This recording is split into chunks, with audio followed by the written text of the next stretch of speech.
Donc, merci beaucoup tout le monde d'être présent ce soir pour une présentation sur le projet de BBC sur le carré Saint-Jean-Baptiste. Mon nom est Hugo Mini. Je vais être l'animateur pour la soirée. Donc, je suis professionnel en consultation publique et c'est mon devoir et mon travail d'animer des rencontres comme celle de ce soir.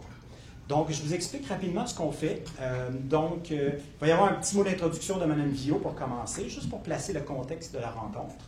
Et ensuite, on va demander à M. Brassard et Mme Bousquet, excusez-moi, Mme Bousquet, de vous présenter le projet.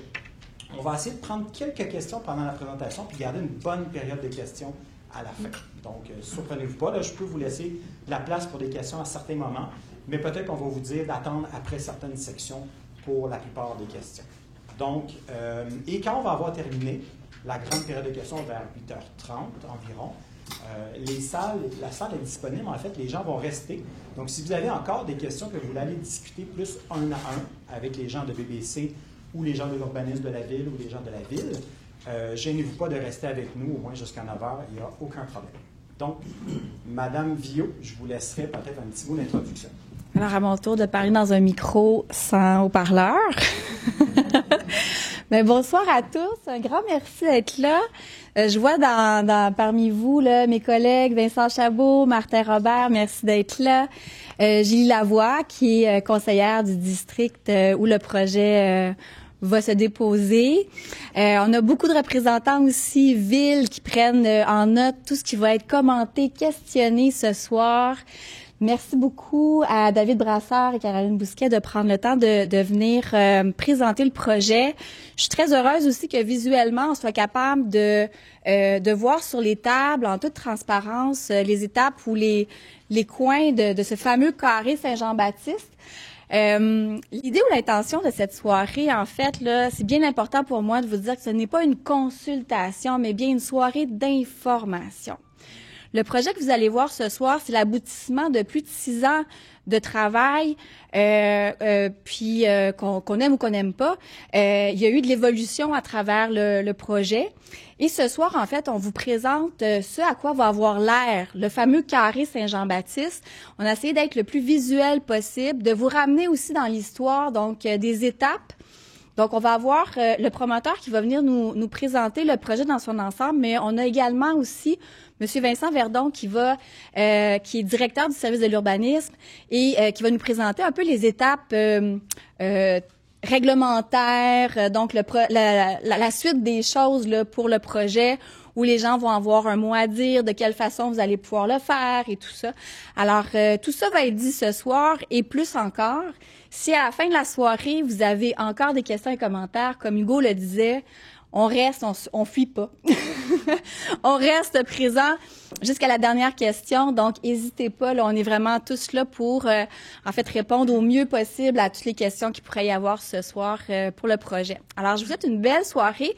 Je suis très heureuse que vous ayez pris le temps dans votre vie de passer ces 2 heures-là avec nous. Là, 2 heures, 1h30 avec nous, surtout avec une belle journée comme aujourd'hui. C'est d'autant plus apprécié. Là, je vous remercie infiniment pour le temps que vous prenez là, à vous informer des projets qu'il y a pour Bel-Oeil. Merci. Merci, Mme Vio. Donc, sans plus tarder, M. Brassard, Mme Bousquet, on vous demanderait de nous faire la présentation du projet optimisé. Alors, bonsoir tout le monde. Merci beaucoup d'être là. Je m'excuse d'avance, je ne suis pas le meilleur orateur, alors vous m'excuserez. L'objectif, là, c'est de vous présenter le projet, mais je vais essayer d'être clair. Ma collègue Caroline est bien meilleure que moi. Pas de pression du tout. Là, il y a un bouton, j'imagine, hein, pour changer. Oui, oui. Oui. Et voilà. Alors, le Groupe BBC qui on est, Groupe BBC, c'est une entreprise, je pourrais dire familiale, qui a été fondée par moi-même en 2008. Donc, il y a à peu près 14 ans d'existence, qui a travaillé principalement sur la Rive-Sud, beaucoup à Mont-Saint-Hilaire, un petit peu à Bel-Oeil. On est une entreprise qui a la particularité disons qu'on travaille de façon horizontale, c'est-à-dire qu'on développe les projets, on les bâtit nous-mêmes, puis ensuite, quand c'est des bâtiments locatifs, on les exploite, on les garde, puis on s'en occupe. Alors,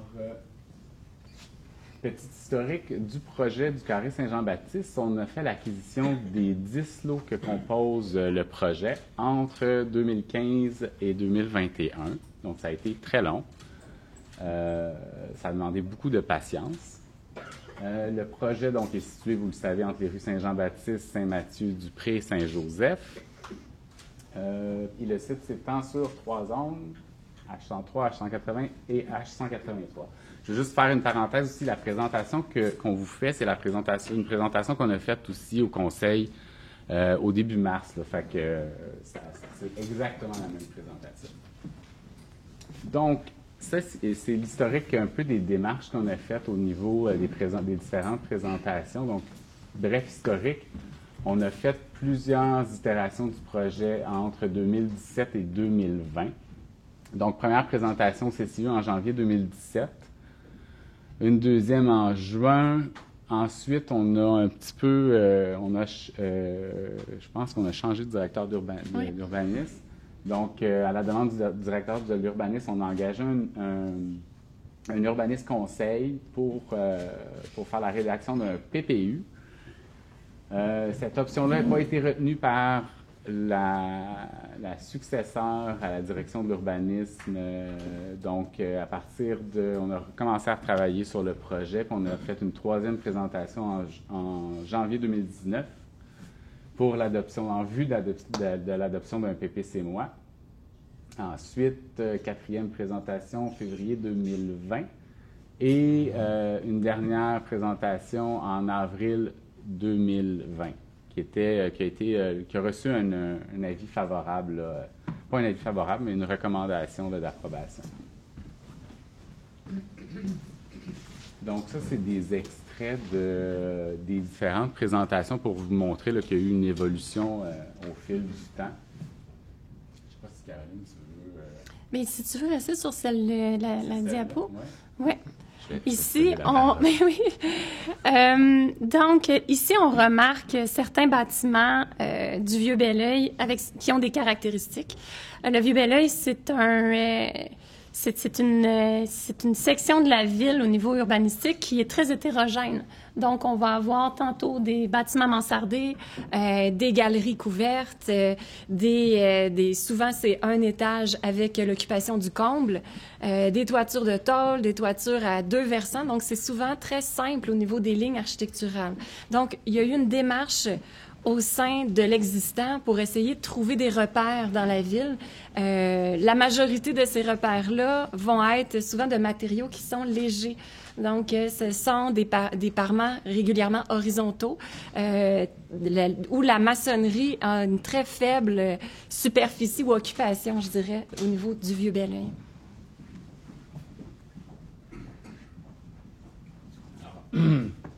Ce qui avait été étudié, là, écoutez, on vous fait l'historique parce que ça a beaucoup évolué, mais ce qui avait été étudié d'origine, c'était les accès. Donc, comment on pouvait accéder au site directement? Est-ce qu'on accédait via 2 accès, ce qu'on voit en vert au niveau véhiculaire? Pour nous, l'important, jour 1, il n'y a jamais été question de faire un seul bâtiment avec des condos. Ça n'a jamais été sur les planches à dessin. Par contre, on souhaitait vraiment occuper un espace composé de plusieurs bâtiments. On parlait d'hétérogénéité tantôt. D'aller chercher cette hétérogénéité de façon générale au niveau de l'occupation. Donc, on souhaitait pouvoir avoir cette ouverture-là vers le cœur du projet avec les piétons, avec les cyclistes, puis de garder à l'extérieur ou en souterrain 100% des véhicules. Donc, pour nous, c'était bien, bien important. Aucun véhicule. Évidemment, on parle des îlots de chaleur en 2022, mais on en parlait déjà en 2016. Donc, c'était comment on fait pour venir habiter un site en essayant de faire peut-être quelque chose de différent. qu'est-ce que ça donne quand on est un projet privé, mais qu'on pourrait peut-être l'amener à faire une utilisation partagée où l'espace central serait utilisé par le public. Donc, c'est un petit peu là-dessus, là, les pistes initiales qui ont été étudiées et travaillées au niveau du projet. Bien entendu, ça a beaucoup évolué. Donc, ce qu'on voit à l'écran, c'est plus ça du tout. On a, évidemment, à travers tout ce qui a été expliqué un petit peu plus tôt, fait des modifications, ajustées selon les commentaires, les sondages et autres de la population. Puis, on va avoir la chance de vous présenter plus tard là, où est-ce qu'on est rendu dans toutes ces élaborations-là.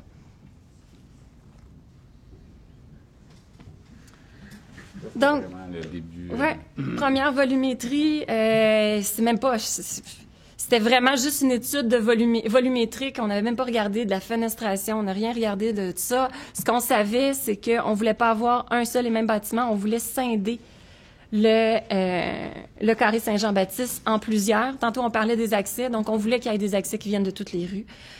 Pour nous, le carré Saint-Jean-Baptiste, c'est l'entrée de la ville.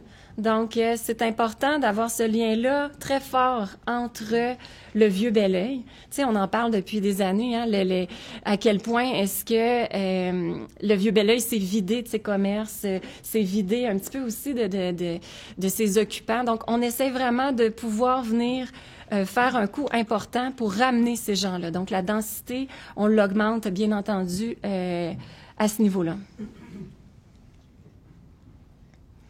Donc, initialement, la facture était beaucoup plus contemporaine.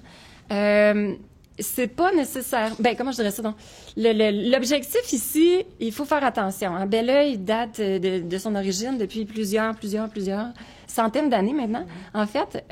Mais l'objectif, ce n'est pas en 2022 de faire une copie conforme de ce qui se faisait en 1854. On n'est pas là. L'objectif, c'est d'aller chercher un clin d'œil aux lignes simples, d'aller chercher, on regardait tout à l'heure là, des photos des bâtiments suivant l'historique ou la petite recherche qu'on a fait. Fait que c'est d'aller chercher ces lignes-là, d'aller chercher une inspiration au niveau de la simplicité de la forme, ce qu'on va appeler en architecture le slick de la forme. Mais sans nécessairement aller copier-coller ce qu'on voyait à l'époque. On souhaite vraiment, en 2022, quand on va être en 2122, on voudrait qu'ils ne pensent pas que les architectes ou le projet savaient pas comment développer autre chose que ce qui se passait, puis ils faisaient juste copier ce qui se passait auparavant. On souhaite vraiment créer une identité précise en respectant ce qui s'est passé dans les années antérieures. Et donc, c'était une facture beaucoup plus... Ce qu'on proposait initialement, c'était beaucoup plus contemporain. Exact. Mais ce qu'on pouvait voir, c'est que, malgré... Excuse-moi. Ce qu'on pouvait voir, c'est que déjà à l'époque, ici, la photo se voulait sur Saint-Jean-Baptiste. On souhaite vraiment aller chercher une échelle humaine. On sait, vous êtes conscients autant que nous, au niveau des bâtiments actuels, la hauteur des bâtiments est beaucoup plus importante dans ce qui est proposé. Évidemment, une densification, ça se fait comme ça aussi. Il y a eu plusieurs modifications, puis on pourra vous en parler un petit peu plus tard dans la présentation, mais d'aller chercher une échelle humaine où le piéton peut circuler sur un trottoir et se sentir accueilli, invité vers différents commerces ou vers les bâtiments pour encore là venir profiter de la cour intérieure. On ne sait pas pourquoi on l'a mis celle-là. C'est pas montré qu'on travaillait là-dessus. Alors là, on a encore une idée de...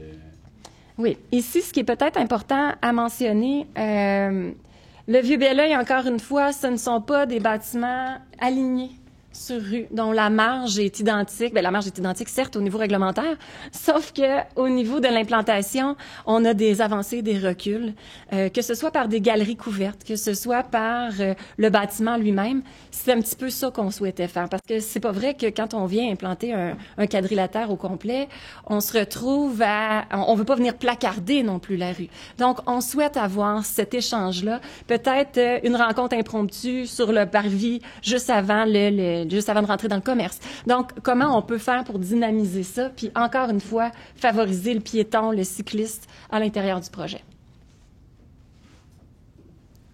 Fait que ça, justement, parlons-en de l'intérieur du projet. Ici, c'est une vue qui est de la cour intérieure, qu'on pourra voir aussi plus tard. Le projet propose actuellement 88 unités locatives, dont 10, et 10 unités commerciales. Au niveau des unités commerciales, sur Saint-Jean-Baptiste uniquement, on s'est souhaité qu'il soit traversant, donc de la rue Saint-Jean-Baptiste jusqu'au cœur même de la place publique, permettant une animation directement, soit avec un café, petite table, animations diverses à définir, selon l'usage qui sera retenu.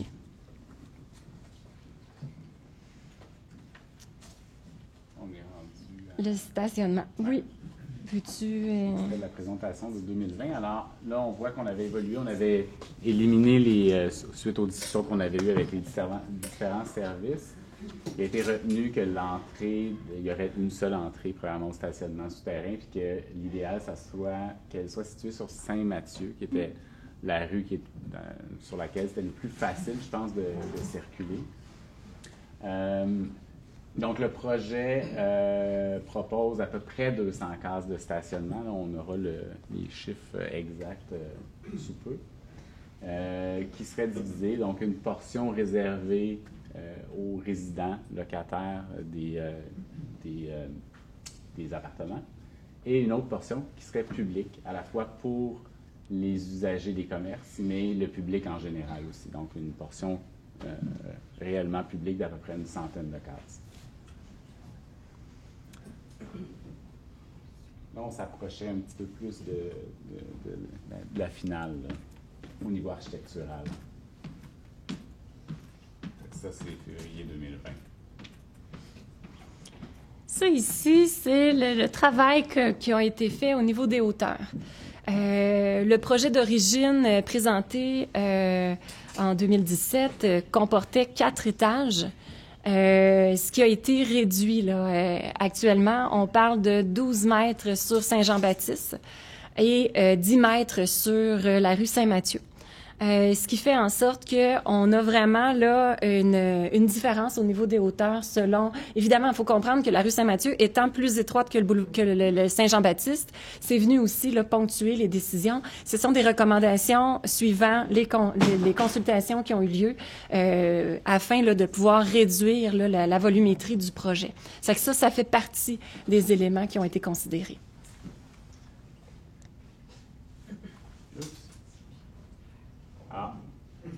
Là, ce qu'on vous montrait là, c'est le projet presque identique à sa version finale, mais la vidéo date de justement avril.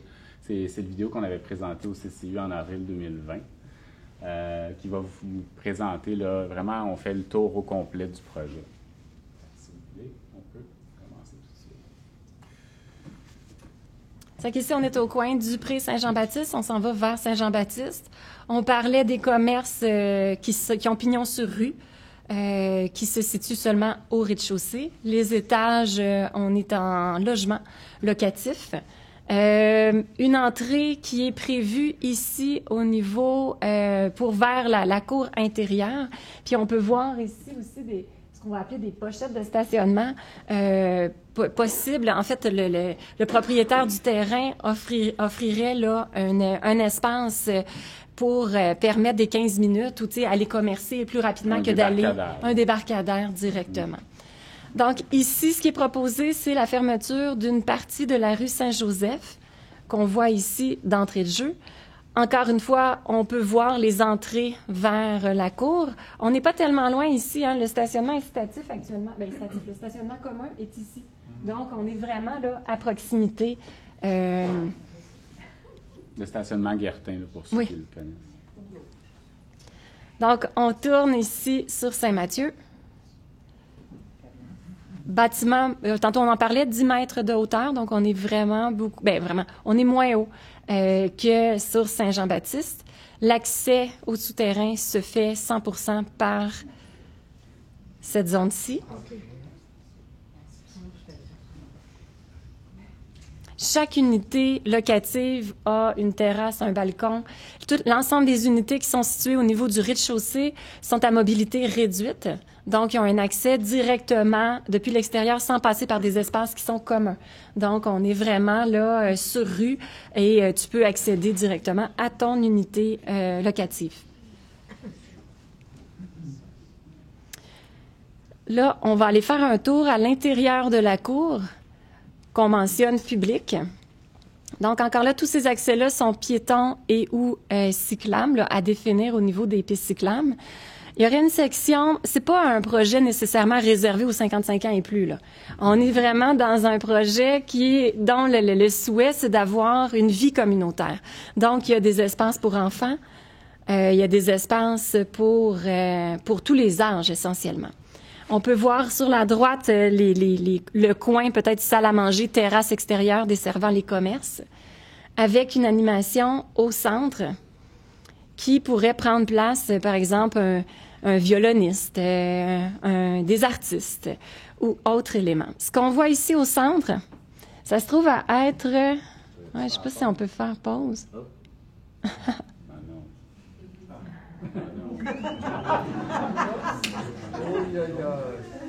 On peut s'avancer dedans. Ah oui, je pense que là.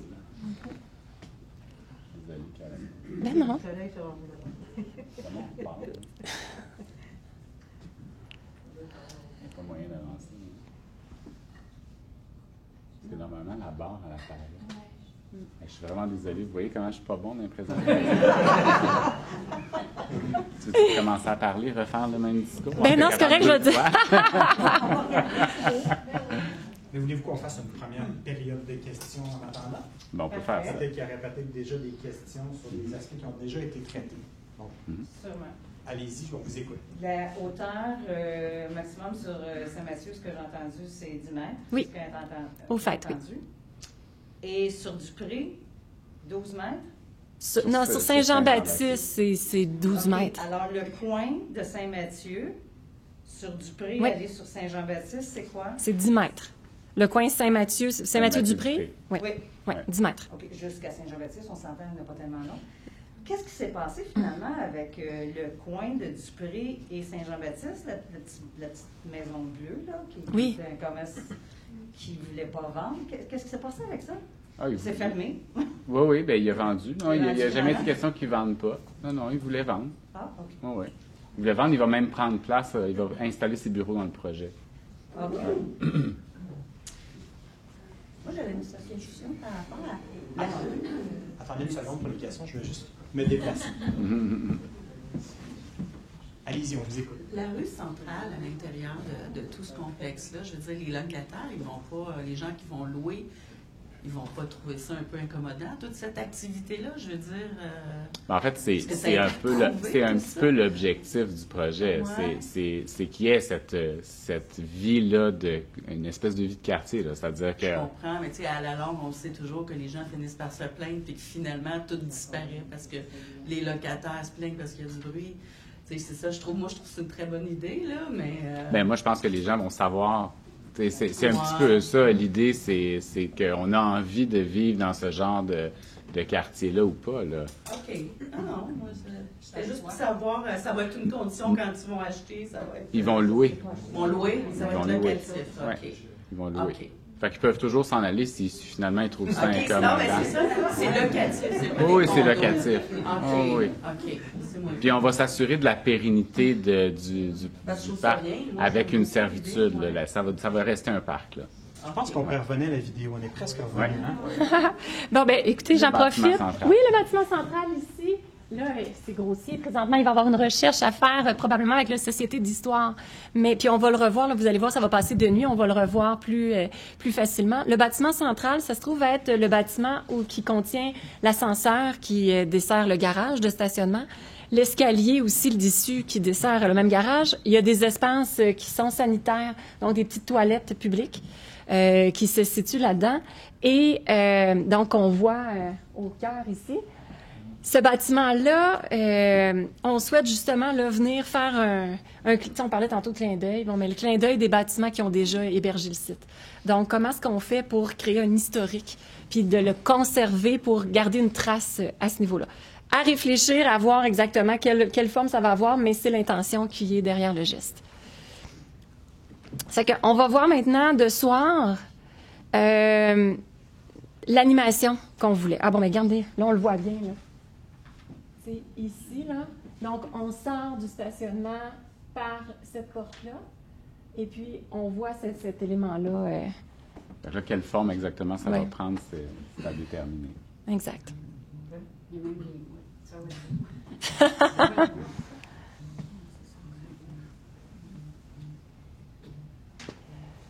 Ça fait que, donc, une animation, évidemment, de jour, de soir, ce qui est souhaité. Donc, pas trop, évidemment, là, c'est pas un gros proc qui va aller là, là. Fait que, il va avoir vraiment, là, une... C'est un peu le même genre de bruit qu'il y aurait si on compare avec le reste du vieux Belleuil. Oui. Oui, ben oui. Puis tantôt, je parlais avec une personne d'entre vous, puis faisait mention à quel point, tu sais, l'heure mauve qui est dans l'autre parc, tu sais, c'est intéressant d'avoir peut-être plusieurs espaces qui sont exploités, puis qui peuvent venir faire déplacer, puis rencontrer la population, puis d'aller découvrir la ville. Donc, là-dessus, je pense que c'était vraiment là, l'objectif souhaité. On ne veut pas qu'il y ait un bar non plus là, parmi les Non. commerçants. Non, c'est ça. Attendez une seconde. Géré par qui? Le centre, les événements, ou est-ce que vous allez c'est géré par qui? Ben, en fait, les événements, ça va être à l'initiative probablement des commerçants qui vont être, eux, propriétaires, donc copropriétaires de l'ensemble. Pas la ville. La ville va être partie prenante aussi à une entente. Il y a une entente à être conclue entre la ville pour s'assurer de la pérennité de tout ça. Donc, la ville va avoir une servitude, là. Ça va devenir vraiment un parc. On va prendre 3 autres questions. Je vous demanderai d'attendre que j'arrive pour les questions parce que j'aimerais ça qu'on respecte l'ordre. Donc, madame, ici. Oui, moi, j'avais une question concernant 200 voitures qui passent exclusivement sur Dupré-Saint-Mathieu, considérant que sur Saint-Mathieu, ils viennent de construire, de densifier une grosse construction présentement. Ça fait beaucoup de voitures, surtout si vous comptez, je ne sais pas si le projet de fermer Saint-Joseph va avoir lieu, mais moi, je passe ça à tous les jours. Ça m'inquiète. 200 voitures. Justement, là, quant à vos inquiétudes, la Ville nous a demandé une étude de circulation. On a des résultats préliminaires. On va avoir le rapport final probablement début juin. Fait qu'il va y avoir des recommandations faites à la Ville pour la fermeture de la rue Saint-Joseph. Quel va être l'impact si elle est fermée? Quel est l'impact si elle ne l'est pas? Même chose sur la circulation générée par le projet lui-même. Ils ont fait des comptages aussi de circulation actuelle. Donc, tout est pris en compte. C'est une firme spécialisée là-dedans. Fait qu'on va avoir des recommandations, puis on va avoir des simulations. Mais il faut savoir que c'est pas nécessaire. C'est 200 voitures, mais probablement le stationnement ne contiendra pas nécessairement 200 voitures en tout temps. Fait que ça génère plus dans notre imagination de trafic qu'en réalité, là. OK. Parce que, tu sais, je sais que les gens, quand ils fréquentent les commerces du Vieux-Belleuil, l'offre de stationnement, c'est une grosse plainte, là. Les gens se stationnent dans les rues résidentielles. Puis là, ben... Ça va donner une offre, ça, de stationnement, ça, évidemment. C'est sûr que ça fait une offre, ça répond à un besoin, c'est super. Mais la fermeture de Saint-Joseph, c'est un gros morceau, je dirais, en plus de ce super projet-là. Peut-être ajouter au cœur du projet, tantôt on voyait le débarcadère. Tu sais, présentement, là, ce que Mme Vallière nous racontait un petit peu plus tôt, la directrice générale de la Ville, et maintenant, l'autobus, c'est à la demande. Donc, l'autobus va pouvoir vraiment venir t'indiquer où tu vas. Le chauffeur te cueille, il va quasiment te porter à la porte de où tu sais. Donc, il y a ça qui est également prévu. Il y a aussi, au niveau des cases de stationnement, les 200 cases. Évidemment, ce pas les 200 cases qui vont être utilisées en tout temps. Mais il y avait eu des discussions pour peut-être insérer comme une auto, tu sais, d'avoir un partage au niveau des véhicules pour justement réduire le nombre de véhicules, puis peut-être plutôt les partager plutôt que d'augmenter sans arrêt un nombre. Les bornes électriques. Les bornes électriques, tout à fait. Merci. On va prendre 2 autres questions, puis je vous laisse poursuivre après, OK? Parfait. Parce qu'il y a des gens qui le demandent depuis longtemps. Madame, vous vouliez poser une question? Oui, en fait, c'était en lien un peu... quand je regarde la cour intérieure... oui, la réflexion tantôt était par rapport aux gens qui vont habiter là, vont peut-être avoir l'impression, mais comme citoyenne, je peux regarder ça puis faire comme, pas sûr que je vais aller faire mon yoga là, parce que je vais peut-être avoir l'impression d'être sous le balcon de quelqu'un. En tout cas, je ne sais pas trop, on dirait qu'il y a comme un effet de, Effectivement. Alors, mais... je ne sais pas si ça va être si fréquenté C'est que sur votre... Ben moi, je pense pas. que c'est l'idée, c'est que ça soit utilisé à la fois par les résidents, que l'espace soit à la fois utilisé par les résidents et les passants, qu'on ne fasse pas de distinction comme ça. Moi, je suis allé avant qu'on commence à travailler sur ce projet-là, j'en avais parlé à Caroline, j'étais allé à Halifax, sur le bord de l'eau, puis il y avait ce type de projet-là, où il y avait une strip commerciale, dans le fond, là, avec 2 étages de résidentiel par-dessus. Puis l'ambiance était tellement le fun que je me voyais vivre là. Je me disais, j'aimerais ça, moi, être assis sur le balcon, justement, puis observer la vie des gens, les gens qui prennent un café. Puis... Parce qu'à un moment donné, ça devient comme un bourdonnement, là. C'est locatif, je pense, ça va aller chercher une clientèle qui aime ça. Qui aime ça, oui, c'est ça. Pas des condos. Moi, Puis je vous le dis, là, pour avoir... Là, on fait de la location actuellement, puis on a les deux types de personnes. Il y a des gens qui disent, ben moi, je veux absolument voir la montagne, puis je veux le calme. Puis il y en a qui veulent être dans l'action. Ils veulent être sur le boulevard parce qu'ils s'assoient sur leur balcon, puis ils veulent voir ce qui se passe. Fait que ceux qui vont vouloir être plus tranquilles, ils pourront choisir d'être du côté rue plutôt que d'être du côté cour, là. Vous avez dit, c'est qu'il n'y aura pas de bar. Non, il n'y aura pas de bar. OK, on prend une autre question ici. Moi, je me demandais justement, en parlant de commerce, vous dites qu'il n'y aura pas de bar, bon, etc. Comment vous allez faire pour attirer des commerçants, sachant qu'il y a énormément de locaux à louer dans le Vieux-Belleuil? Pour être commerçant dans le Vieux-Belleuil, je le sais qu'il y a une grande offre. C'est neuf, ça sera loué à des montants X avec des bails X. Mais reste quand même que si vous voulez remplir 88 unités, et je crois qu'il y a 10 unités commerciales là-dedans, 10 unités commerciales, je me demande ce que vous allez attirer, sachant que le Vieux-Belleuil est plein de restos, de cafés, entre autres, resto-café. Est-ce qu'on va ajouter 10 autres restos-cafés? Non, puis c'est pas ça l'objectif. En fait, l'objectif, c'est pas juste resto-café. Il faut avoir un studio de tatou, je sais que la ville limite, fait que, tu sais, il y a ça aussi. En fait, ce qu'on voudrait pas, c'est qu'il y ait juste des bureaux de professionnels qui s'installent là. Mais c'est ça mon questionnement. Ça, c'est clair. Fait que, comment on fait? Bien, premièrement, on les offre pas en location, les locaux commerciaux, on va les vendre. Okay. Fait que ça, c'est une des choses. On a regardé plusieurs études, puis dans les projets qui ont eu du succès, c'est quand les commerçants deviennent propriétaires de leur immeuble. Ils ont une bien meilleure pérennité là, dans le temps, parce que, bien évidemment, même dans les temps difficiles, au moins, bien, l'argent qu'ils investissent sur leur loyer, entre guillemets, ça leur appartient.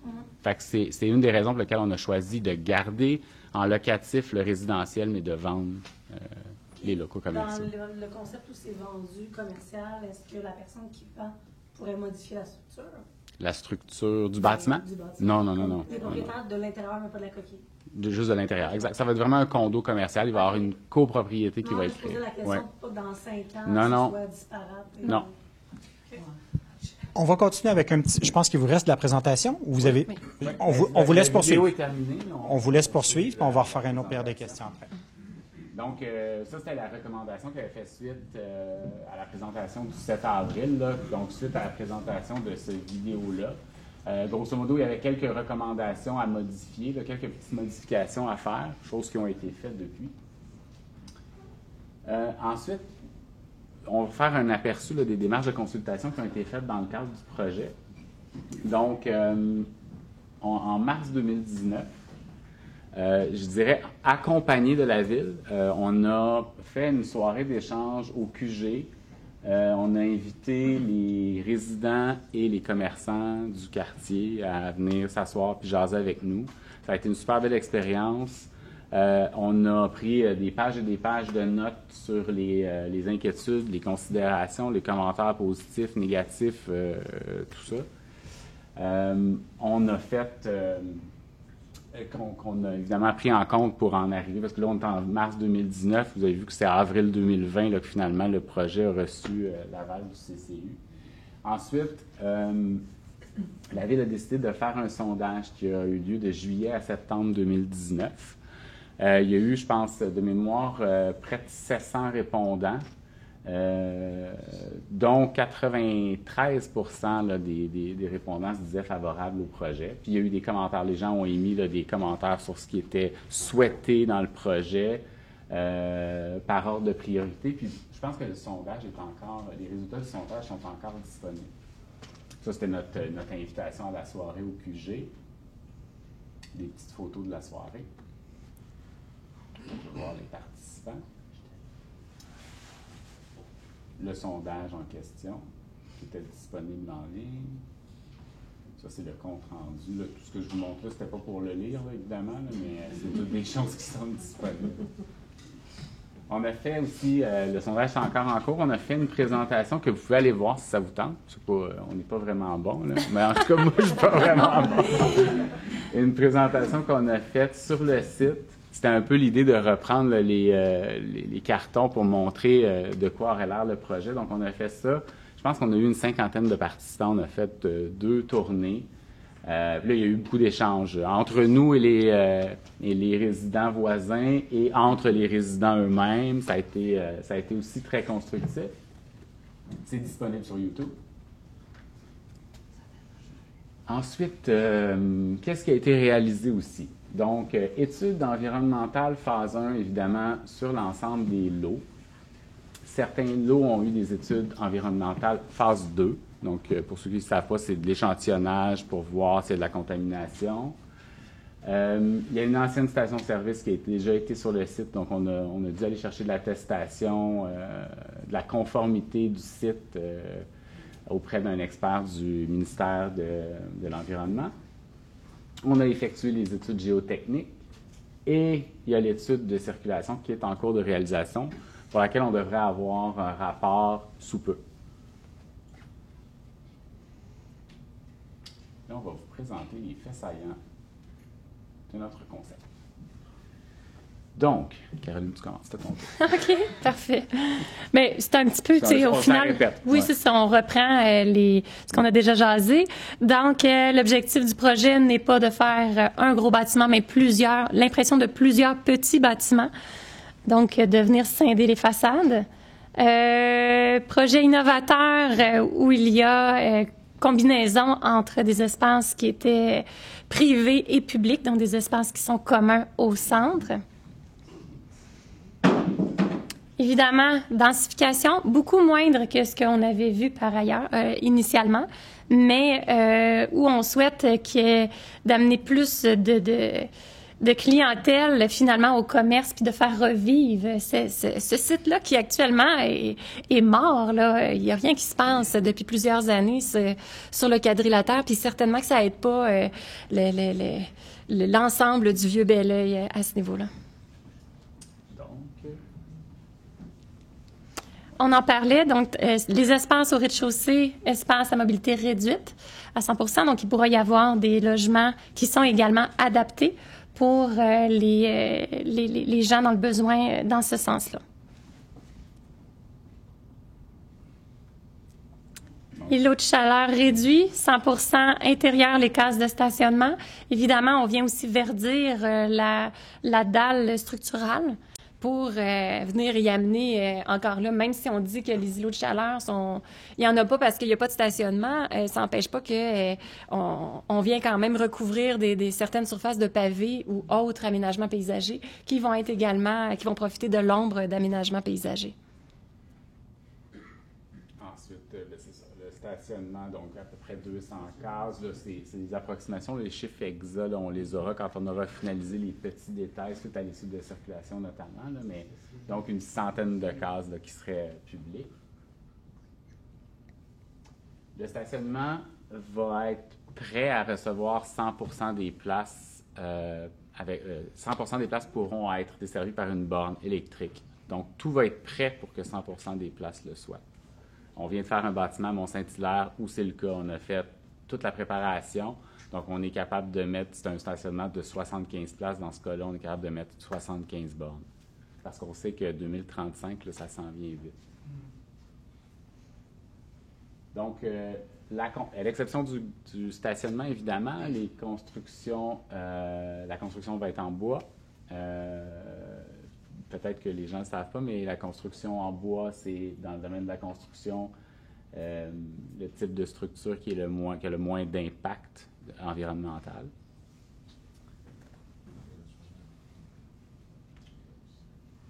Donc, système de rétention d'eau sur l'ensemble du projet pour réduire les surverses. C'est des normes qui sont assez récentes, là, mais permettent d'éviter qu'on ait un plus grand nombre de surverses dans la rivière Richelieu, qui est un problème là, qui a été identifié il y a quelques années. Évidemment, les sections de bâtiments qui sont en toit plat vont comporter des membranes blanches. La photo que j'ai trouvée, c'était gris, mais ça va être blanc pour...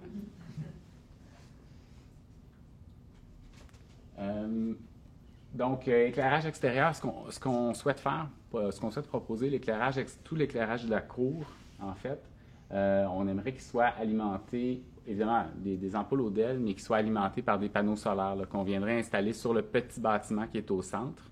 Donc, que ce soit vraiment un système batterie-panneaux solaires pour alimenter tout l'éclairage de la cour.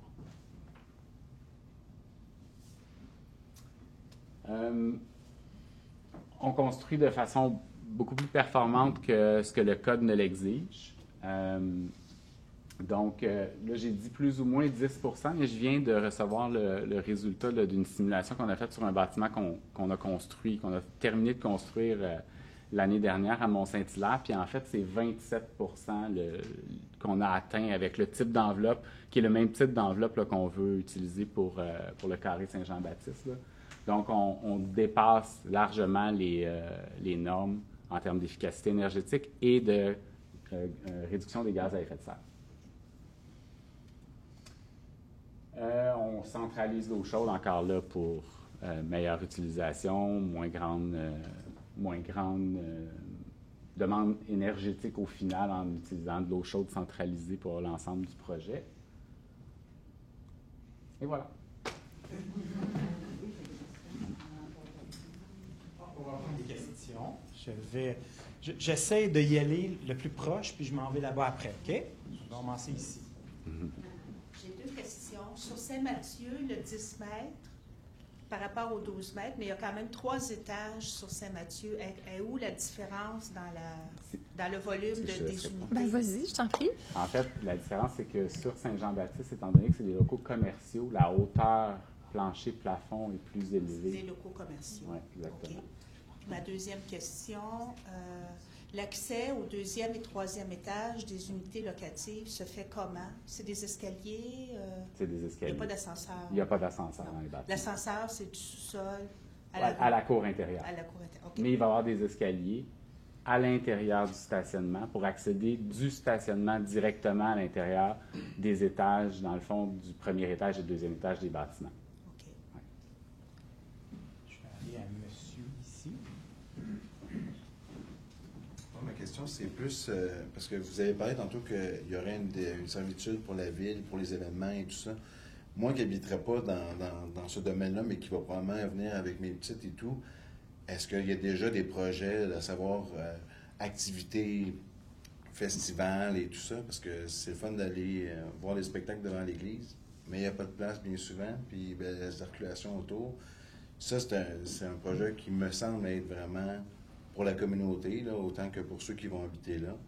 Est-ce que ça, c'est déjà étudié? Il y a plein de pistes qui ont été lancées, il y a plein d'idées qui ont été lancées, il n'y a rien qui a été défini parce qu'évidemment, tant qu'on n'arrivait pas à bout du processus de développement du projet, c'était dans l'air, mais évidemment qu'une fois que le projet sera bien entamé, ça va faire partie des discussions qu'on aura. Puis avec la communauté de commerçants, d'artistes, voir qu'est-ce qu'on peut organiser là. Ça va être il va y avoir plein d'opportunités, là, à mon avis. Okay. Je vais aller ici, ensuite là. Oui, bien, moi, c'était plus une question au niveau de l'aménagement, justement. J'aime beaucoup le projet, là, puis je trouve qu'il a l'air d'avoir une réelle volonté environnementale pour aménager le site. Mais donc, je me questionne justement sur la gestion des eaux pluviales. Comment vous allez le faire, compte tenu qu'il y a un stationnement souterrain, puis au niveau des îlots de chaleur. Donc, oui, évidemment, il y a le stationnement souterrain, mais ça reste que, sur les images qu'on voit, c'est des toits en bardeaux noirs. Il y a de la végétation un peu, mais pas tant que ça. Puis le sol est très, très minéralisé. Donc, je me questionnais à ce niveau-là. Puis, si vous avez considéré des toits verts, puis pourquoi ça n'a pas été retenu, j'étais curieuse. Je vais essayer de répondre à la première question. De la gestion de la rétention d'eau, c'est une de vos questions. OK. Bien, en fait, ce qui est planifié, c'est que la rétention se fasse sur la dalle. Fait qu'il va y avoir effectivement des espaces verdis aussi sur la dalle structurale. Mais comme on veut que ça circule, c'est sûr qu'il y a des portions qui vont être pavées. C'est pour ça qu'on introduit il va y avoir des arbres en pot à l'intérieur de la cour. Puis c'est ça. Donc, la rétention va se faire sur la dalle et au périmètre du projet. C'est-à-dire que c'est des conduites qu'on installe pour permettre à l'eau, lors de fortes pluies, de s'accumuler là puis d'infiltrer tranquillement là, dans le sol. Puis je pense que la deuxième question, c'était pourquoi pas un toit vert? Ah, tu réponds à cette non, je m'en allais compléter en premier ce que tu disais. Actuellement, sur le site, au périmètre du site, on parle présentement de plus de une soixantaine d'arbres plantés au périmètre. J'en ai 68, mais je ne voudrais pas dire de niaiserie. Puis à l'intérieur, là, comme David le mentionnait, donc en pot, il y aura aussi de la plantation. On est actuellement là dans les planches à dessin pour être en mesure de bonifier une variété, une diversité au niveau de la plantation, puis de voir quels espaces qui seront. Actuellement, sur la vidéo qui date quand même, on voit beaucoup de pavés. Présentement, ce qu'on dessine, il y en a beaucoup moins. Donc, on est davantage avec des espaces verts. Au niveau des toits verts. Bien, les toits verts, en fait, il y a beaucoup de... Actuellement, c'est extrêmement complexe. Il y a eu beaucoup de problématiques avec les toits verts. Alors, moi, j'ai une réserve. Il y a des problématiques d'incendie, notamment. Là. Fait que, bien, je dis mais de toute façon, on n'a pas beaucoup de toits plats. Parce que ça a été une des préoccupations du CCU. C'est qu'à l'époque, là, je me souviens, on avait présenté plus de toits plats pour réduire la hauteur, puis c'était vraiment pas souhaité. Là. Fait que c'est pour ça qu'il y en a très peu. Rapidement, je me posais cette question-là au début. C'est quoi le CCU? Le comité consultatif d'urbanisme. OK. Désolé. C'est bon. OK. On va aller ici à monsieur. Allez-y, on vous écoute. Oui, bonsoir.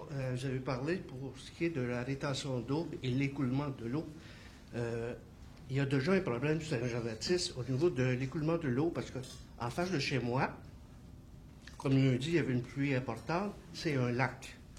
Donc, si on ajoute des bâtiments et l'écoulement d'eau va se faire encore plus vers la rue, je ne sais pas qu'est-ce qui va se passer, là. Mais il y a un problème présentement sur Saint-Jean-Baptiste, en face de chez moi, c'est un lac. Lundi, c'est un lac. Quand les autos passent, là, Il lave nos têtes. bon, je n'irai pas jusque-là, là. Je pense que il y a une auto qui a perdu une partie de son... Vous êtes entre Dupré et Saint-Joseph? Saint-Joseph, en face de... Vous êtes en face de Saint-Joseph, Ouais. chez où vous avez la nouvelle maison. La vieille maison, ouais, c'est ça. L'eau monte à hauteur du trottoir. Oui, bien, De c'est l'autre ça. côté de la rue, l'eau s'écoule, mais du côté... De votre côté, ça s'écoule mal. Là, je ne connais pas le problème spécifique à la rue. Parce que je fais le lien avec ce qui s'en vient. Il y a peut-être déjà quelque chose à vérifier du côté de la ville, effectivement, en ce moment. Là. Mais ce que je veux vous dire, c'est qu'il n'y aura pas d'apport d'eau dans la rue supplémentaire généré par le projet. Au contraire. C'est-à-dire que le projet va gérer toutes ces eaux de pluie à l'intérieur du projet. Okay. C'est une obligation du ministère de l'Environnement, de toute façon. Okay. C'est prévu, on a un plan civil qui est fait avec les calculs de rétention en fonction de toutes les surfaces imperméables qu'on vient créer pour justement, à la base, là, pour éviter les surverses dans les rivières, parce qu'on a des problématiques avec nos réseaux d'égouts puis de pluviales. Okay. Est-ce qu'il y avait d'autres questions, madame, ici? Ensuite, je m'en vais là-bas. Ensuite, là. OK. Bonjour, j'ai plusieurs questions. On va commencer par une ou deux, OK? Ah, il faut que je choisisse d'abord. On va prendre deux. Bien, on sera là après, hein, aussi. Fait que... OK, c'est bon. Ben, je vais y aller avec ce que je trouve le plus important d'abord. Ce que j'ai vu là dans la vidéo, vous avez parlé des balcons terrasses, que chaque logement a son balcon terrasse. Mais au rez-de-chaussée, je voyais aucun balcon terrasse. Je les ai pas vus ni côté rue, ni à l'intérieur. Fait que je me demandais comment c'est fait, puis à quel point il va y avoir un besoin d'intimité qui va être géré là. Il y en a, puis malheureusement, il va falloir repartir la vidéo pour le voir. Oh. Désolée. Non, Est-ce qu'on a sur les plans pas. à l'arrière de la salle? Oui, on va peut-être le voir sur les plans qui sont à l'arrière. Non, je pense pas sur l'implantation, non. OK. Expliquez-nous le Ben, concept. c'est pas grave, là. Mais tu peux l'expliquer en attendant que j'essaye de... Ben oui, on va le voir à l'intérieur. Les terrasses, balcons ont été gérés et traités différemment. Ceux qui sont au périmètre des rues du quadrilatère versus ceux qui sont à l'intérieur de la cour. À l'intérieur de la cour, on va voir, il y a des cloisons intimitées avec la végétation qui vient vraiment là, isoler, si on peut dire ainsi, là, les espaces qui sont plus privés à l'intérieur de la cour, tandis que sur rue, là, on est du côté commercial, mais du côté... quand on va passer au niveau des espaces résidentiels aussi sur rue, c'est vraiment une terrasse à même le sol. Excusez. C'est moi qui étais inapte. Là.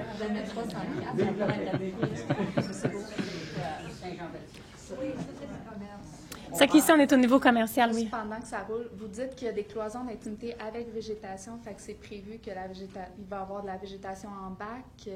Absolument. Être, Absolument. D'ailleurs, on va les voir dans les bacs qui okay. sont proposés L'espace aussi. est prévu pour ça. L'espace est prévu. Quand même, ben oui, c'est ça. Là. Nous autres, on a besoin d'un minimum de 2 pieds pour avoir une végétation qui va être capable de pousser. Là. Puis encore là, comme on disait tout à l'heure, là, on est en train de travailler la variété végétale à l'intérieur du projet. Les pots et les bacs, c'est la même chose que vous parliez tantôt, c'est ça? Oui, les pots sont plus gros, par contre, pour les arbres. Pour les arbres. Okay.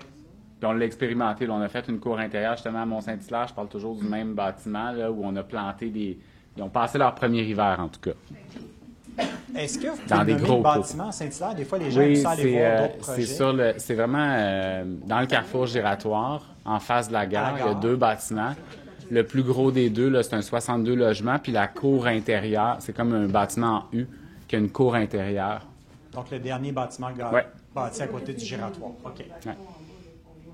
Donc, oui, l'ensemble des unités ont des balcons. C'est juste qu'ils ne sont pas tous aménagés présentement sur le 3D, mais l'ensemble des unités ont une terrasse au sol, ceux qui sont au rez-de-chaussée. Absolument. Ah, oui, c'est ça. Il peut y avoir des unités qui font face à la cour, d'autres sur rue. Mais l'ensemble des 100% des unités ont un balcon ou terrasse. On va juste prendre la deuxième question pendant que vous cherchez. Ensuite, je m'en viens ici et là. Bien, c'est par rapport à la dalle de tréfonds. Vous avez prévu quoi comme épaisseur de terre? Puis c'est pour ça que vous avez seulement des arbres en pot? Ben ouais, c'est difficile, en fait, d'avoir suffisamment d'épaisseur de terre pour réussir à avoir des arbres qui survivent sur une dalle, en tout cas, à moins que... Ça marche pas. Oui, ça prend beaucoup de terre. Mais ce qui est prévu comme épaisseur de terre, là, c'est à peu près 14 pouces, je pense. Sur, ouais.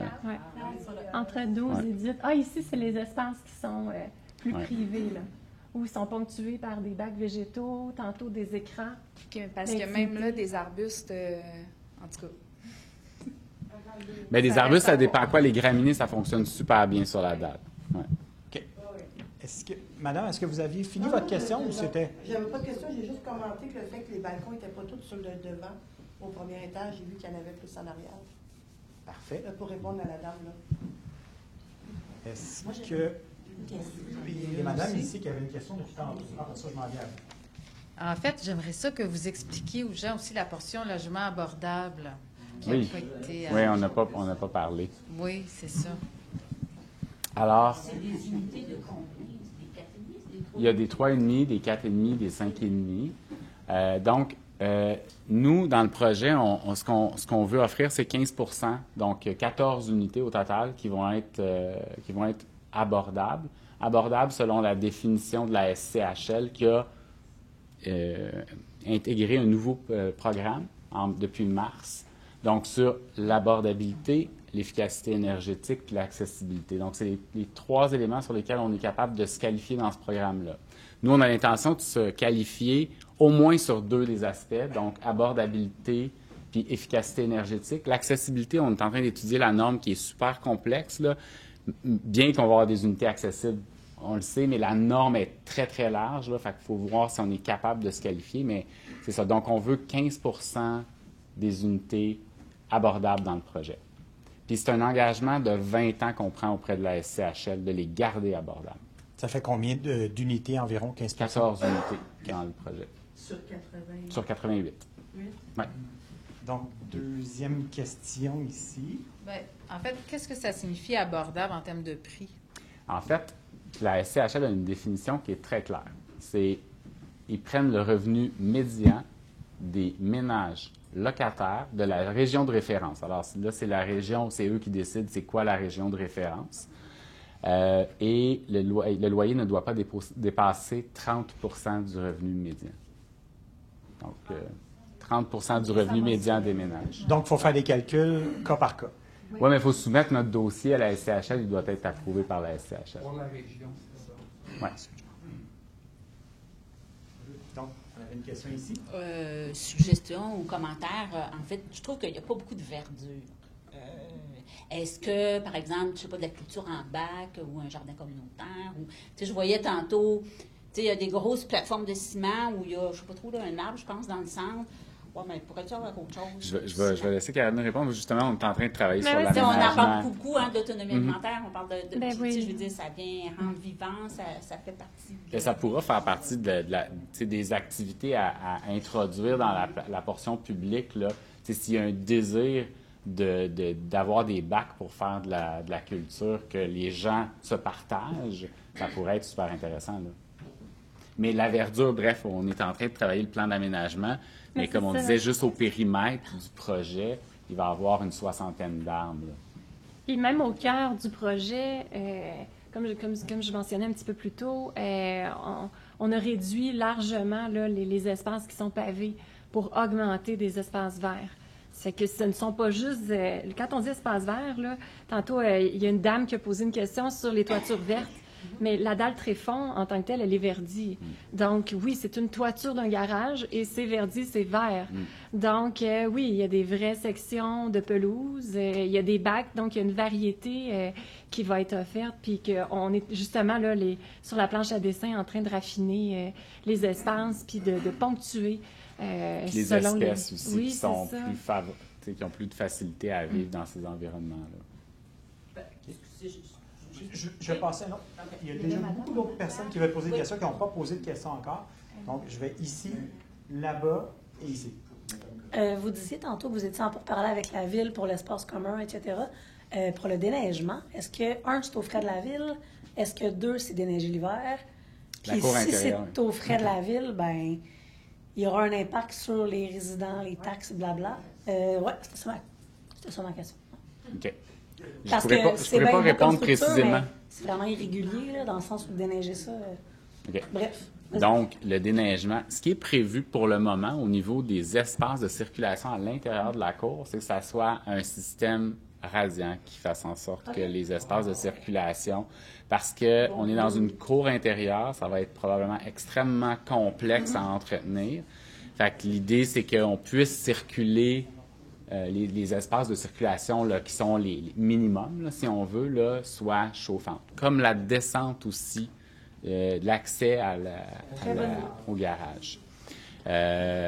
Pour ce qui est ensuite de l'entente proprement dit, on n'a pas discuté.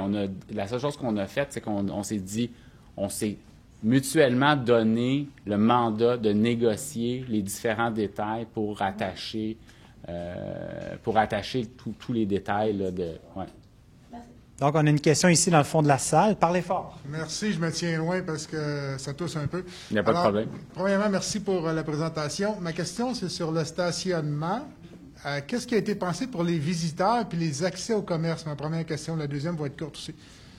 Bien, pour les visiteurs, en fait, le stationnement intérieur va être accessible aux visiteurs. C'est-à-dire que visiteurs, publics, ça va être la portion, il va y avoir une portion des places qui va être calculée en fonction, du nombre de cases qui est requis pour les locataires. Donc, probablement qu'il y aura une section où il y aura grosso modo 88-90 stationnements pour les résidents. Eux vont avoir un accès probablement via une puce là, pour rentrer dans cette section-là, mais le reste du stationnement va être accessible au public. Ça donne Puis, pas de pression supplémentaire là, quand c'est pleine capacité déjà en période estivale. Pardon? Ça ne sera pas une pression supplémentaire sur le stationnement non, pas quand du tout, c'est en déjà fait. plein en période estivale. Okay. Non, on va avoir une offre excédentaire, en fait. Parfait, merci. Ouais. La deuxième partie... Ça sera gratuit. Ouais. Ça sera gratuit. Vous avez approché le sujet de la luminosité, puis je lisais dernièrement, c'est peut-être plus une suggestion, là. Avez-vous pensé à, puis là je pense autant à la cour intérieure, les gens qui sont là, que l'espace public général dans le Vieux-Belleuil, à la pollution lumineuse, de la luminosité couverte? Oui, bien, je pense que je suis passé sur ce point-là tantôt, là, mais... Oui. Ouais. Oui, la pollution lumineuse, en fait, comme vous pouvez voir, on travaille avec des bollards pour l'instant au niveau de l'application, de l'éclairage de la cour intérieure. Donc, on veut vraiment réduire la pollution, donc l'éclairage vers le ciel. On veut conserver ça bas. Tout à l'heure, ce que David présentait, c'est qu'on les voit aussi un peu sur le dessus du bâtiment. Là, c'est 100% va être alimenté par les panneaux photovoltaïques, donc les panneaux solaires. Et puis, mais tu sais, comme on peut voir, là, c'est 100% d'éclairage dirigé vers le sol. Puis même pour les locataires qu'on peut voir ici, les locataires vont profiter, vont offrir une ambiance supplémentaire de par la lumière de leur logement. Mais en tant que tel, on ne vient pas éclairer leur façade, on ne vient pas suréclairer leur façade du tout, là. OK. On prend une question ici. En fait, c'était une curiosité. Je voulais savoir si vous laissez de la place à des organismes communautaires. Parce que là, il y a juste des condos à vendre là, pour les commerces, mais y a-t-il de la place pour des organismes? Bien, il y aurait potentiellement de la place pour des organismes. Faudrait se parler. OK. Merci. Monsieur, c'est à votre tour. Oui, compte tenu de la grosseur du projet, pendant la construction, il va certainement avoir des rues qui vont être fermées temporairement. Avez-vous une idée? En fait, je ne pense pas qu'on doit fermer les rues, sinon très temporairement, là, mais c'est certain qu'il va y avoir des nuisances liées à la construction de ce projet-là. Ouais. J'aime mieux être très transparent. Là. On va faire tout en notre possible pour être le plus respectueux possible des voisins, mais on ne fait pas un projet, on ne creuse pas un stationnement comme ça sans nuisance. Parce que sur Saint-Joseph, actuellement, il n'y a pas de circulation, il n'y a aucune circulation. Non, mais de toute façon, nous... Ce que je peux voir, ça va être autre chose avec la rampe d'accès là, au stationnement intérieur. La rampe d'accès est vraiment sur Saint-Mathieu. Oui, sur Saint-Mathieu. Oui, je disais Saint-Joseph, je me trompais. Saint-Mathieu, c'est ça. Sur Saint-Mathieu, il n'y a pas de circulation là, actuellement. C'est seulement des gens qui y résident, qui circulent là. Mais nous, on doit déposer à la CNESST un plan de circulation avant d'entamer le chantier. Fait qu'on doit... Est-ce que vous avez fait des études pour le bruit? Parce que moi, je suis résidente, j'habite à 5 minutes de cette grosse affaire-là. Ça va occasionner énormément de bruit supplémentaire. Est-ce que vous avez fait des études pour ça? Pour les gens? Vous voulez dire la construction, le bruit généré par la construction? Là, monsieur dit qu'il va y avoir des festivals. Oui, je veux qu'il y ait de l'activité, là, mais moi, j'habite à 5 minutes, là, tu sais... c'est tranquille en ce moment, le quartier. Là. C'est extrêmement tranquille. Là, ça va changer toute notre vie. Mais je pense pas que ça va créer des nuisances sonores comme telles. C'est ça. Ça sera pas des bars. Ça sera pas... moi, je vois des boutiques ou des choses ou des petites activités culturelles. C'est-tu pas mal ça que vous voyez ou c'est plus gros? Comme je vous dis, c'est pas la fête jusqu'à... On peut pas... Le fait qu'on ait des résidents qui soient là fait en sorte que les activités, après 10 heures, là... C'est ça, OK. Je suis rassurée. Oui, parce que le festival dans le milieu de la cour, quand on dort juste en haut, je pense que ça ne fonctionne pas bien, là. Moi, j'aime pas l'activité. Non. Non, c'est ça, le dimensionnement. Un espace qui va permettre le festival, nécessairement, mais des petites actions. Des petites activités culturelles.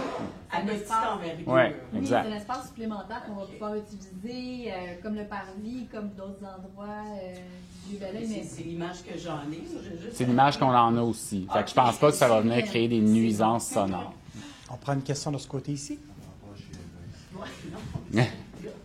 Concrètement, les travaux commenceraient quand? Ben là, je pense je sais pas quand est-ce que... Monsieur... Est-ce que... Oui, c'est ça. Vous allez avoir la présentation sur l'échéancier. Donc, M. Verdon va nous montrer les prochaines étapes tantôt. Peut-être qu'on peut juste attendre après la période de questions. On a un visuel, je pense, là-dessus, c'est ça? On a des points et on a... Puis on a un tableau en arrière. OK. Madame, aviez-vous une deuxième question? Non? Donc, mais attendez une petite seconde. Oui, allez-y. Madame Caroline, je regarde toutes ces maisons, là, ça m'effraie un peu. Et moi, je pense à la petite maison 940 rue Guertin. Elle va être tout seule dans ce décor-là. Avez-vous sondé son cœur? Non, mais c'est important pour moi. Pauvre elle va être seule. Elle est de style néoclassique. C'est vrai. Devant le presbytère, Et là, elle est comme atomisée par ce qui a remplacé l'ancien marché Pepin. Et moi, quand on fait des projets comme ça, qu'est-ce que je fais? Je prends mon vélo, je me promène, je marche, j'interroge, et je me dis, je fais exactement ce que l'architecte dont je vous ai parlé tout à l'heure, Mme Caroline, faisait, c'est-à-dire je renifle, si vous me permettez la métaphore, l'état des lieux. Alors moi, je me dis, mais il y en a, ça me semble énorme ce que je vois, comme il y en a beaucoup de maisons là-dedans, là. Assurément, là. C'est difficile de créer une densification sans venir augmenter une volumétrie au niveau de l'appropriation d'un site. Actuellement, le site, on pourrait dire que c'est une trame brisée du secteur. Il ne se passe absolument rien, c'est complètement mort. Je suis consciente de la volumétrie des petites maisons on leur enlève rien. En tout cas, c'est une question que je posais, madame, parce que moi, je me mets dans la tête, dans le cœur et l'esprit de la maison. Et je souffre. Bon, d'une certaine manière. Bon. Maintenant, je pense que ce qui est important pour beaucoup de gens, moi, j'aurais aimé vous poser des questions sur l'origine du projet. Qui a décidé? C'est-tu Madame la Ville, avec Madame Lavoie à cette époque-là, ou vous, monsieur, en tant que votre entreprise BBC? Comment ça a démarré, cette affaire-là? Ça a démarré... Parce que moi, à un moment donné, ça me tombe des nues. Moi, je me suis documenté, j'ai plein de questions, mais on voit que c'est pas la même chose. Donc, pourriez-vous rappeler effectivement d'où vous est venue l'idée d'aménager ce carré? Mais si je vous dis ceci, est-ce que la valeur des taxes foncières a dicté, en somme, le sens des décisions, c'est pas à vous que je m'adresse, prises par la municipalité de Belleuil? Mais finalement, est-ce que je peux me permettre de dire quelque chose? On va laisser répondre peut-être à la première question, effectivement. D'où vient l'idée? Mais en fait, d'où vient l'idée? Bien, premièrement, je veux juste faire une parenthèse sur l'intérêt de densifier. Ce n'est pas que l'augmentation des valeurs foncières et ce n'est pas que le propriétaire, le promoteur qui veut s'en mettre plein les poches. Je pense qu'aussi, collectivement, il y a une prise de conscience de plus en plus que si on densifie pas nos cœurs urbains, ben on va forcément s'étendre sur nos terres agricoles. Alors, vous avez beaucoup de pitié pour la petite maison. Moi, j'ai beaucoup de pitié pour nos terres agricoles. Alors, je pourrais vous répondre, c'est ce que je vous disais tantôt, hein, il y a des compromis là, quand on fait des choix de développement et malheureusement, on ne peut pas réussir à tout faire à la perfection. Je pense pas. La densification. Bon, la question qu'il lui fallut poser, c'est est-ce que c'est la valorisation du cœur du Vieux-Belleuil ou bien la revitalisation? C'est le mémoire produit par la Société généalogique et historique de Belleuil et de Mont-Saint-Hilaire est extrêmement pertinent. Moi, je l'ai lu avec beaucoup d'intérêt. Et moi, j'aurais consulté et respecté ces gens-là. Monsieur Gadebois, qui a quand même fait des recherches, me semble extrêmement bien documenté. Et moi, j'ai lu ça avec vraiment beaucoup d'intérêt. Et là, je me suis dit, mais je ne me reconnaîtrais plus. Moi, je suis venu habiter Belleuil parce que je voulais marcher dans les pas du refus global, d'accord? Bon, alors, moi, j'ai des accointances, des antennes comme ça, que là, ça n'aura plus de sens. Mais Socrate, il disait pas, on se baignera jamais deux fois dans le même fleuve. Oui. Oui, hein? C'est un peu ça aussi. Ouais. C'est Héraclite, pardon. Merci. C'est Héraclite. C'est un philosophe qui est presque contemporain, 5 siècles avant Jésus-Christ. Mais c'est un peu ça. Donc, on va passer à d'autres personnes. Donc, s'il y a des gens qui n'ont pas posé de questions encore, moi, je vous donne priorité. C'est des gens qui ont des premières questions. Ne gênez-vous pas de me faire signe. Là. Donc, je vais aller à vous, monsieur, en arrière. C'est 2 très petites questions, mais je pourrais en revenir à la densification. C'est pas pour prendre un parti ou quoi que ce soit, mais moi, dans ma conception de la densification, je pensais aussi qu'il y avait une obligation qui venait, par exemple, ici à Belleuil, de la CMM. Donc, ça, je pense que c'est important aussi en tant que citoyen qu'on soit conscient de ça, qu'effectivement, c'est pas juste la ville de Belleuil puis les résidents, mais qu'il y a une réglementation puis des obligations, mais vous le savez sûrement mieux que moi. Effectivement. Donc, peut-être mentionner ça. Puis sinon, juste, on le voit sur la photo, mais pour revenir au toit vert, ça, j'avais compris que ça serait des toits végétalisés de par l'apparence, mais est-ce que vous pouvez me confirmer qu'est-ce que c'est exactement ces structures-là? Bien, en fait, ça reste à déterminer. Je vais laisser Caroline parler. On souhaitait, tantôt on en parlait, là. Ici, on souhaite avoir une espèce de petite placette qui a un usage différent que de l'autre côté où on pourrait accueillir des enfants. Donc, ici, il pourrait y avoir plus des événements. On s'imaginait, nous, qu'il pourrait y avoir des artistes qui viennent peindre, par exemple. Donc, une surface pavée. Mais on en parlait, les îlots de chaleur, la surface pavée, ça ne va pas ensemble. Donc, on se disait, peut-être qu'il y a moyen de venir rendre la chose peut-être couverte pour permettre des événements en plein soleil quand même agréables. Donc, c'est en réflexion, mais l'intention C'est pas un est élément là. qui sort d'un catalogue, c'est un élément qui a été dessiné par Caroline, là, en fait. Oui. Ouais. On va prendre une question de ce côté ici de la salle. Je reviens. J'aurais aimé ça que vous mentionniez la densification, c'est quoi les obligations? Mais est-ce que ça, c'est pas plus une question pour la Ville d'expliquer un peu qu'est-ce qui est demandé par la CMM ou... Attendez. Est-ce que M. Verdon, Mme Vallière, vous voulez répondre à la question de l'obligation de la Ville de densifier à cet endroit-là ou... Attendez, je vais aller vous voir 2 secondes.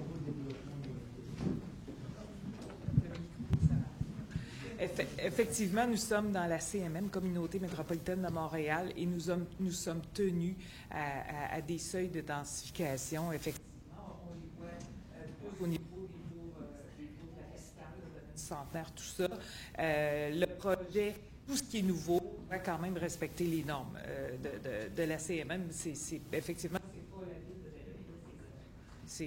c'est une obligation là, qui découle du ministère des Affaires municipales et de la communauté métropolitaine pour éviter justement l'étalement et de s'en aller continuer à gruger dans les terres agricoles. Donc, ce qu'il y a de disponible doit, quand il est requalifié, quand il est développé, doit avoir un certain seuil. Saint-Bruno ne fait pas ça. Ils vont les parquer le support de 116 Non, le centre-ville de Saint-Bruno, il y a eu des très gros projets de densification dans le centre-ville de Saint-Bruno. Ouais. Monsieur, je vais revenir à vous. J'avais monsieur qui attendait depuis tantôt. Donc, je reviens ensuite. Préparez votre commentaire. Soyez bref.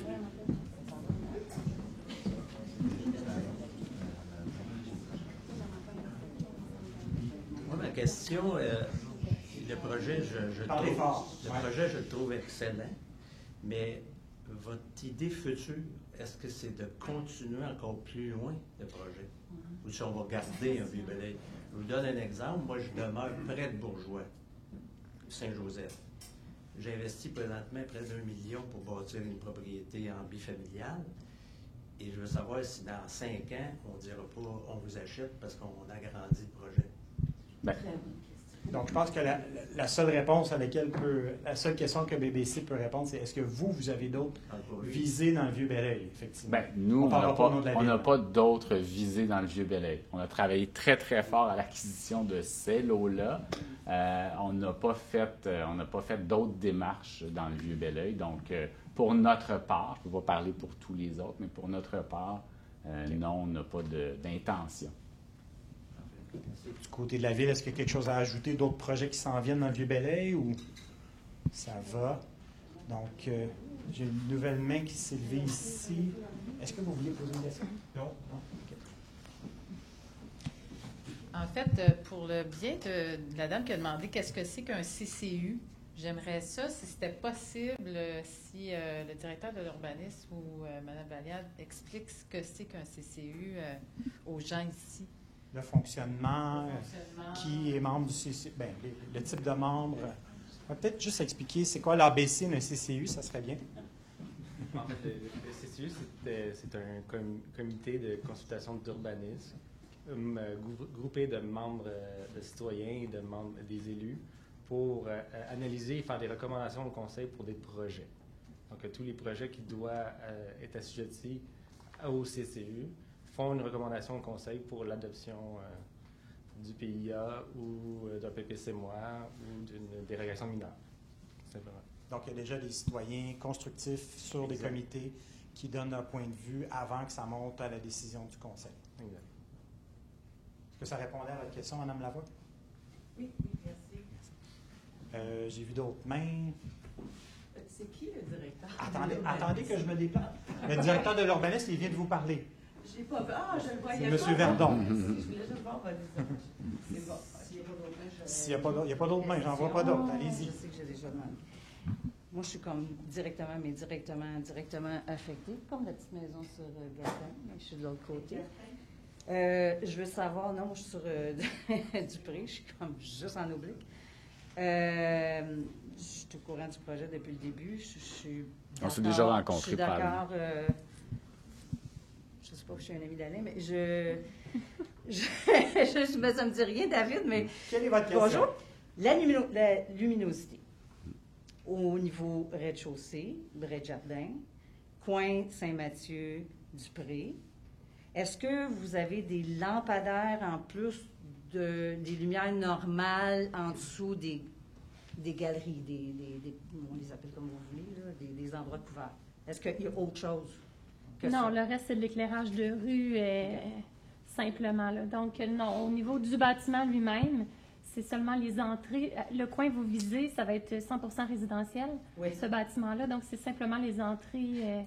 Sauf la rampe d'entrée pour le stationnement. Oui. Est-ce que votre préoccupation, c'est qu'il y ait trop de lumière ou pas assez? Qu'est-ce que vous pensez?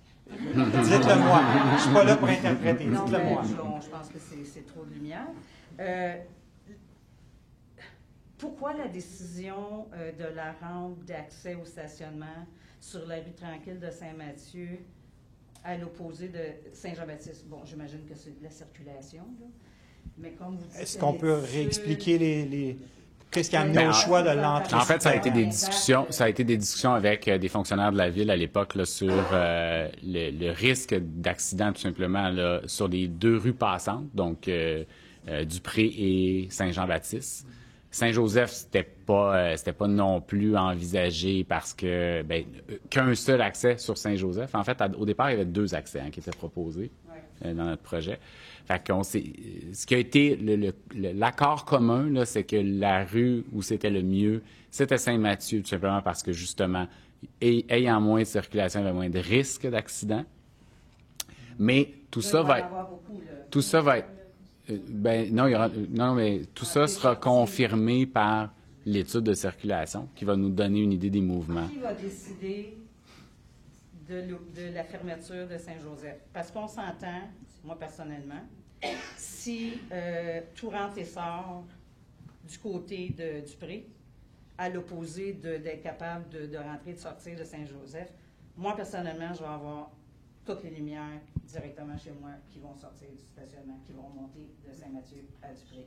Alors, qui va décider? Ça va être le conseil qui va décider. C'est la ville qui va décider. Ouais. C'est le conseil municipal. Je vais aller à monsieur, ensuite madame.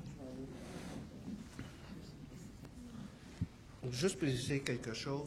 La maison sur la rue Gartin a été touchée par le projet Pépin, parce que c'est en face. Là, ceux qui sont touchés, c'est ceux qui sont sur Saint-Jean-Baptiste, Dupré, Saint-Mathieu, c'est eux qui sont devant cette situation-là.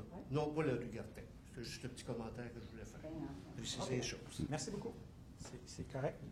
Donc, il y avait madame ici. Je vous écoute. Je voulais savoir, ça fait 2-3 fois qu'on dit la fermeture de Saint-Joseph. Qu'est-ce que vous entendez par là? Je demeure sur Saint-Joseph. En fait, je ne sais pas si... Par où je vais passer si je veux sortir de chez moi? En fait, c'est juste le bout de la rue Saint-Joseph, juste le bout de la rue Saint-Joseph là, qui est proposé, que vous pouvez regarder. Oui, exactement. Fait que ça deviendrait une place piétonne. Donc, les gens qui arrivent sur Saint-Joseph devraient sortir par Saint-Mathieu.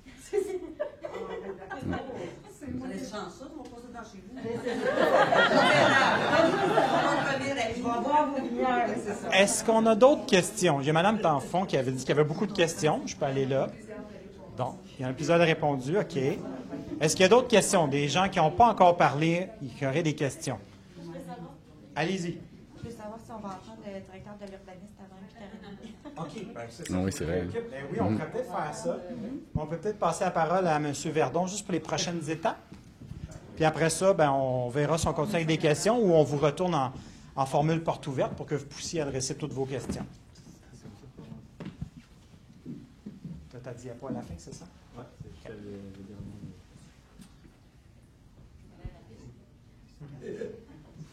Donc, est-ce que tout le monde attendait?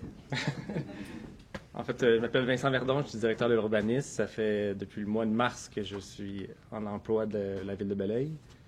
Donc, c'est un baptême de feu que j'ai eu aujourd'hui. Donc, les prochaines étapes, en gros, on a déjà commencé un des processus qui est le PPC-moi. Là, sûrement, vous allez me demander c'est quoi un PPC-moi. C'est quoi un PPC-moi? Mais c'est un projet particulier de construction, de modification ou d'occupation d'immeubles. Et quand on fait un projet PPC-moi, c'est pour déroger à plusieurs normes de la réglementation et faire un projet particulier pour un seul terrain unique. Donc, dans ce cas-ci, on a besoin de ça. Et on a également besoin d'une modification réglementaire d'urbanisme pour le fait que, comme on a été mentionné par David tantôt, c'est qu'il y a 3 zones à même le terrain. Donc, il faut agrandir une zone qui est la H103 pour inclure le terrain, tout simplement. Et on ne veut pas avoir toutes les normes qui sont liées au H103, donc on va faire un PPC-moi pour normaliser ou faciliter l'implantation du projet sur le terrain. Donc, c'est quoi les prochaines étapes? Donc, il y a eu une étape qui était que le CCU, donc ça semble bien qu'on l'ait expliqué, c'est qu'il y a eu déjà une première étape, on a présenté le PPC-moi au CCU. Et la prochaine étape, il va y avoir le premier projet d'adoption du projet qui est prévu le 24 mai. Donc, le 24 mai, qui est mardi prochain. Donc, il va y avoir le premier projet de la MRU et du PPC-moi.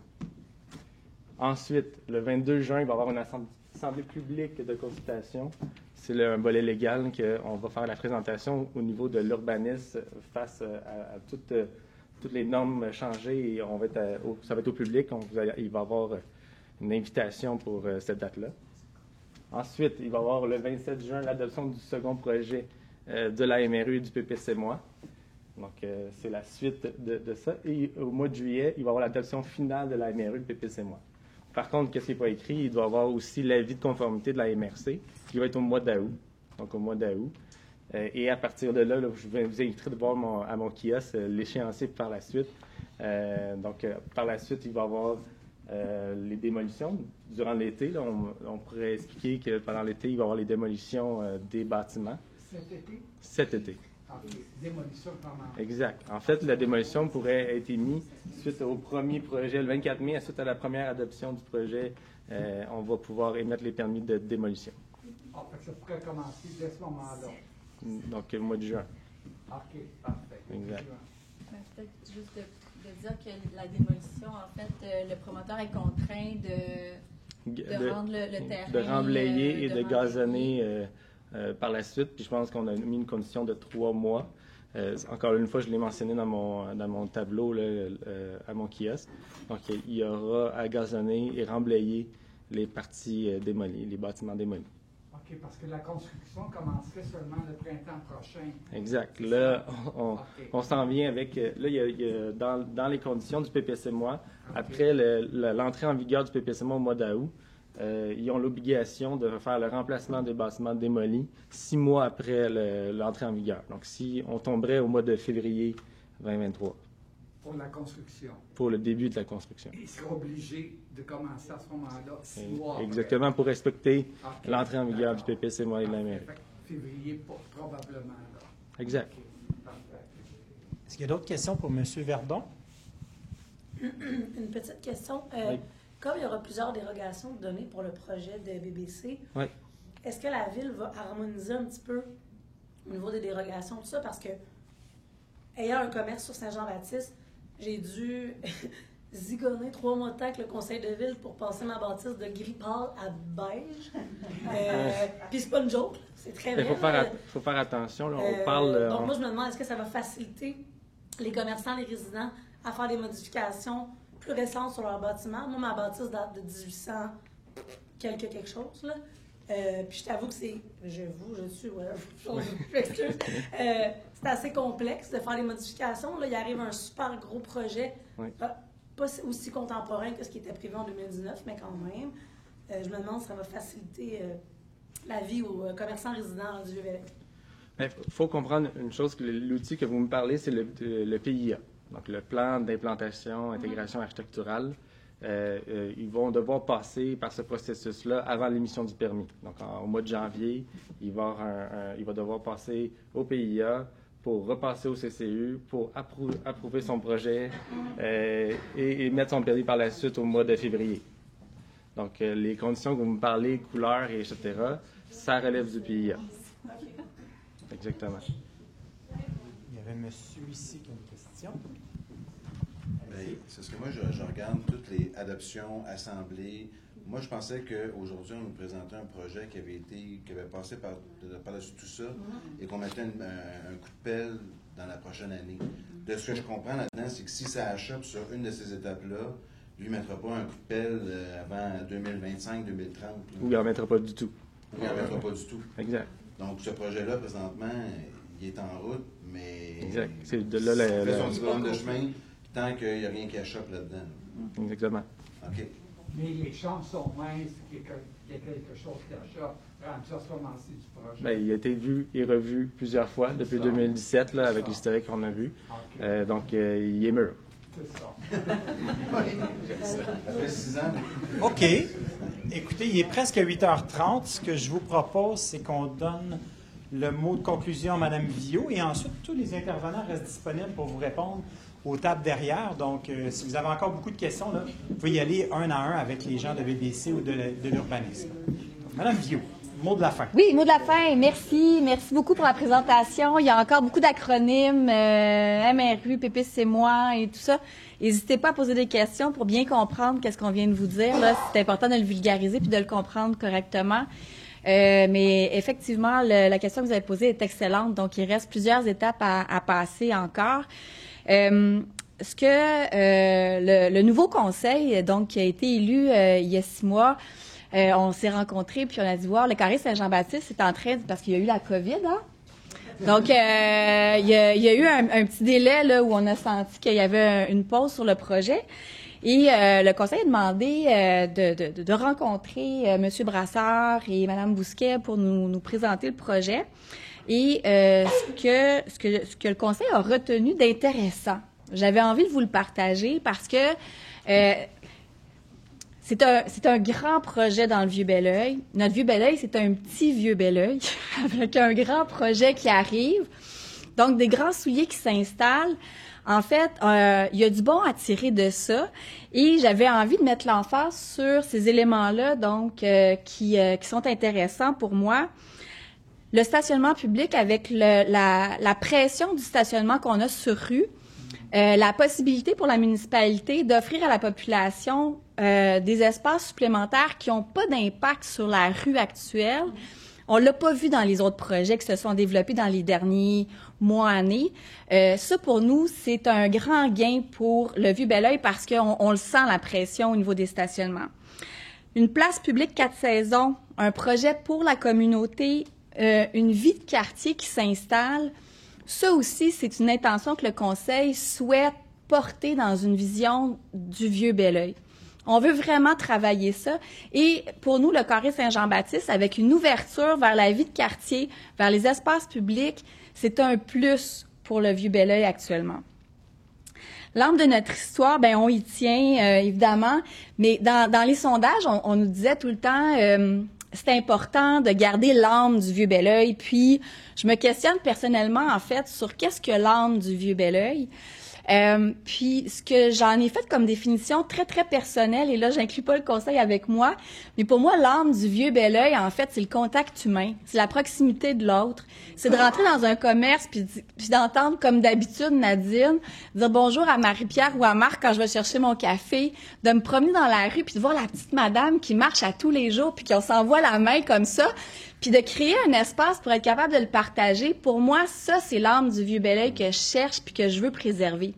Donc, dans une construction comme ça, oui, on est bousculé par la volumétrie, mais au final, quand on se promène, par exemple, dans le Vieux-Montréal, la volumétrie est beaucoup plus imposante et importante que ce qu'on peut voir actuellement, mais on est capable de sentir l'âme parce qu'on a des espaces publics, on a des places de partage, on a de l'ouverture sur l'autre. Donc, c'est un petit peu là que je vous amène à cheminer, en fait, que moi, je chemine dans ma tête depuis la présentation du projet. Donc, le contact humain, la plantation d'arbres, c'est une préoccupation très, très importante. Actuellement, sur le carré Saint-Jean-Baptiste, on a des grands arbres. Donc, ce qu'on a demandé, par exemple, c'est au niveau de quand on va démolir les bâtiments existants, il va y avoir un temps entre la démolition et le début des travaux. On a demandé que tous les arbres, le plus possible, soient préservés sur l'espace en attendant le démarrage des travaux. J'espère qu'on vous l'avait dit. OK. Donc, ça, c'était une préoccupation. Puis là, je vous apprends quelque chose parce que en discutant, on a beaucoup de créativité au niveau du conseil. Là, c'est vraiment très intéressant. Mais en discutant ensemble, on s'est dit, est-ce qu'on pourrait pas récupérer le bois de ces arbres-là qui, force est d'admettre, on va être obligé de les abattre là parce qu'il faut creuser pour le sous-sol. Mais est-ce qu'on pourrait pas récupérer le bois puis en faire du mobilier urbain sur le site ou du mobilier urbain à travers Belleuil, mais que ces arbres-là aient une deuxième vie puis une continuité sur notre territoire? C'est une idée qu'on a lancée, mais que je trouve brillante, en fait. Je dis qu'elle est brillante parce que c'est pas moi qui l'ai eue. Éclater le Vieux-Belleuil commercial, actuellement, on a un enjeu majeur dans notre Vieux-Belleuil. On l'aime, notre Vieux-Belleuil, mais c'est un petit carré qui s'étouffe sur lui-même. Pourquoi? Parce que c'est de la restauration, de la restauration, de la restauration. L'achalandage, les heures d'arrivée de tout le monde, c'est les mêmes heures de pointe pour tout le monde. Puis on est sur un tout petit carré. Les gens à perception, puis je vous amène ailleurs, le commerce, le même Montenac. Tu sais, il y a un grand espace de stationnement. On n'entend jamais chialer le monde quand il se stationne puis il marche à travers le même Montenac. Mais quand on stationne dans le Vieux-Belleuil, il faut toujours être à la porte. Il faut qu'on aille à la porte. En éclatant, en fait, avec la proposition du carré Saint-Jean-Baptiste, ce qui est super intéressant, c'est qu'on agrandit notre Vieux-Belleuil.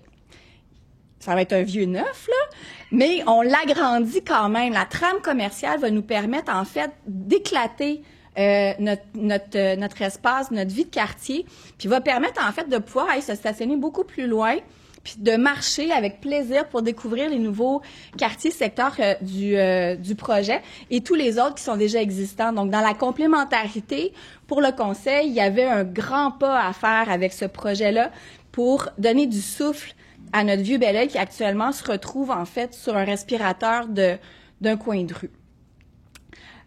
Transport en commun gratuit.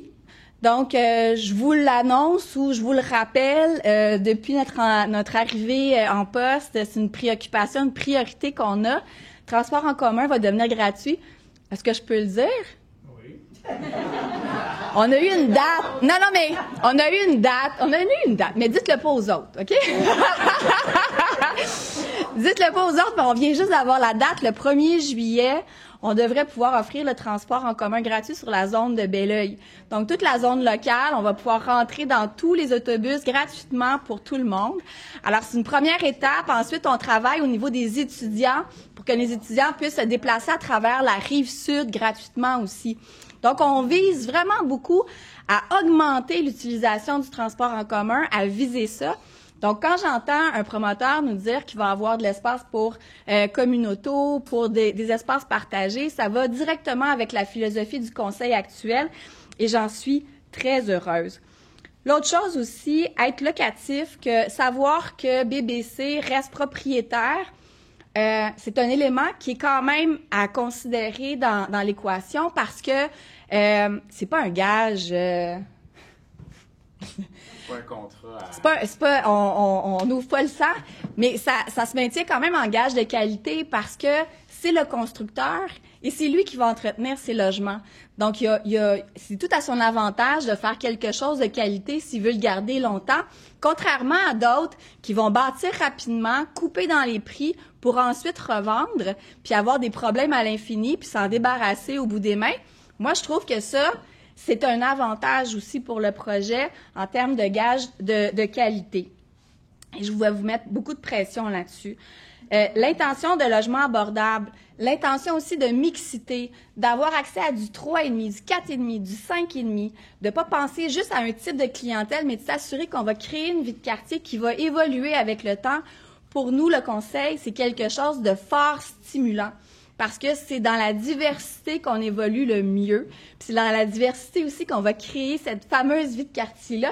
Puis on a tellement hâte de voir la place publique puis de voir qu'est-ce qu'on va en faire, mais il me semble que juste d'y penser, de fermer les yeux avec les petits commerces, moi je vois une boulangerie, je vois une fromagerie, je vois un fleuriste, avec un petit café, quelque chose de sympathique, un artiste qui joue de la guitare dans la place publique. Je me sens déjà, j'ai déjà envie d'y aller, là. Donc, ça m'excite vraiment beaucoup. Et j'ai fait le tour de mes bons coups pour le carré Saint-Jean-Baptiste, mais je voulais vous amener dans la tête du conseil, donc les éléments qui sont bien importants pour nous. Et puis, on va suivre de près, en fait, l'évolution. Évidemment, oui, il reste plusieurs étapes. Il y a plusieurs décisions encore à prendre. Mais il faut comprendre aussi qu'à travers les 6 ans de travail que le promoteur a fait, il y a eu des avancées, il y a eu des ententes, des engagements avec la municipalité. Donc, c'est notre devoir aussi de continuer dans ce sens-là. On va pas tout revirer bord en bord, mais on a des attentes du promoteur par rapport, oui, à la plantation d'arbres. Puis ça, j'étais contente de voir que dans l'aménagement, en fait, tout le pourtour du carré Saint-Jean-Baptiste, c'est des arbres qui sont plantés au sol. On a de l'espace pour être capable d'avoir des arbres qui vont être matures, à grand déploiement, qu'on va être capable d'avoir. C'était ma crainte, en fait, parce que je me disais, si tout le carré au complet devient une dalle, c'est difficile d'avoir des arbres qui vont rester, qui vont pouvoir grandir puis prendre de l'expansion. On nous confirme qu'on va avoir des beaux et des grands arbres qui vont pouvoir faire tout le tour du projet. Ça sera pas au lendemain de... Non, mais j'aime mieux, moi, je gère les attentes. Hein, Ben oui, il n'y a pas de problème, on va pas s'en reparler. Okay. Mais c'est ça. Puis, il y avait beaucoup de questions par rapport à la rue Saint-Joseph. Donc, on va attendre avec beaucoup de fébrilité l'étude de circulation qui est là. De fermer, en fait, le tronçon de la rue Saint-Joseph, c'est quand même intéressant aussi parce que on agrandit une place publique, donc ça peut être une entrée ou une sortie à la place publique qu'on peut utiliser puis consommer pour tout le monde. Actuellement, la sortie Saint-Joseph sur Saint-Jean-Baptiste, elle est périlleuse. Je ne sais pas si vous l'utilisez gaiement, là, mais si j'arrive de Saint-Joseph vers Saint-Jean-Baptiste puis que je veux tourner vers Richelieu, là, je peux attendre très longtemps et arriver reculer et essayer de sortir sans... Voilà, donc, mais il y a une proposition qui est sympathique quand même, mais là, ce qu'on entend ce soir, c'est qu'il y a des préoccupations parce qu'il y a des conséquences à ce choix-là et on va être très à l'écoute des conséquences du choix, puis on va vraiment y aller avec une proposition qui va tenir compte de tout ça. Puis j'entends Madame Rudupré-Saint-Mathieu les flashs dans... Je l'ai très bien entendu. Donc, c'est une longue conclusion pour vous dire qu'en fait, on est ravis de vous avoir eu ce soir avec nous. Continuez à poser des questions, continuez à vous informer. C'est important de sentir les citoyens présents avec les projets qu'on va amener dans les prochains temps. Et j'ai envie de vous dire qu'on a un dernier scoop à vous donner. On travaille actuellement sur un projet pour préserver notre patrimoine bâti. Donc, dans les derniers jours, le Conseil a commencé à réfléchir à de la réglementation, à des outils qu'on peut mettre en place pour être capable de protéger notre patrimoine bâti. Il y en a plusieurs qui semblent qu'on délaisse le vieux Belleuil, que c'est de moins en moins vieux. Donc, on va faire vraiment aussi un effort colossal au niveau du Conseil pour trouver des outils qui vont nous permettre de préserver notre patrimoine bâti. Ça, c'est quelque chose aussi qu'on est en train de travailler actuellement. Qui va de pair, en fait, avec tous ces éléments-là. On n'a pas, ce qu'on se rend compte, c'est qu'on n'a pas actuellement les outils, les règlements nécessaires pour être capable de protéger puis de préserver. On parlait de la rue Saint-Joseph. Il y a eu beaucoup d'abattage d'arbres matures en arrière de cour. On a eu beaucoup de citoyens qui ont dit, mais comment ça qu'on laisse aller des choses comme ça?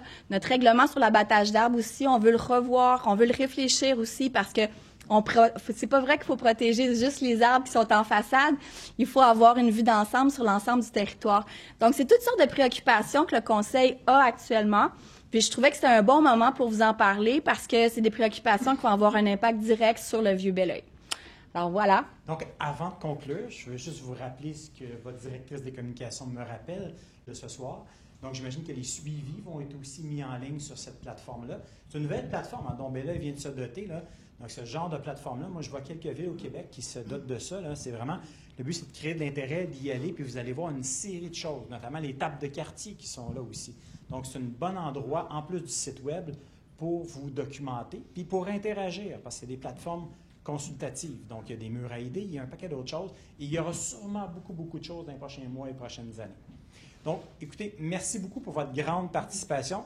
Si vous avez encore des questions, restez avec nous. Les gens de BBC et de la Ville restent ici. Il y a les kiosques à l'arrière. Et encore une fois, merci d'être venus ce soir.